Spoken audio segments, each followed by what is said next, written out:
I was online yesterday and said that if your spouse dies, it feels like losing $308,780 a year. Sorry for Your Loss is a story about a woman named Lee who has just lost her husband. And it follows her and her sister and her mother and her husband's brother through how everyone is experiencing losing this one man.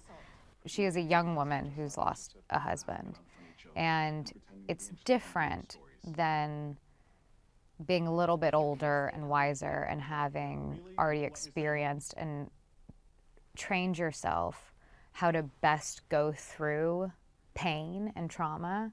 I don't think she's had anything this difficult in her entire life. So the person that she is not really thoughtful right now. Do you know your husband's passcode to his phone? Doesn't everyone? Otherwise I'd wonder who he was texting that he didn't want me to see. My sister's in free fall. I always think of this story as we all walk with in grief, we all walk with this bag of trauma, and we all walk through life with whatever fills our backpack.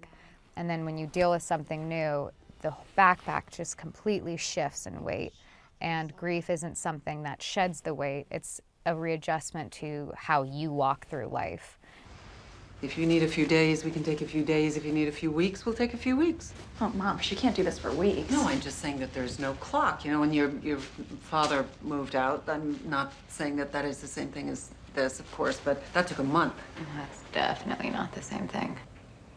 Dad moved to an apartment, Matt moved to a casket.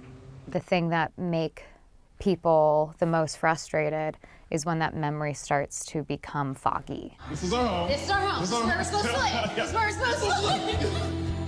Because then they really feel like they didn't just physically lose the person, now they're losing them and their thoughts. And that's the most painful experience and part of the mourning process.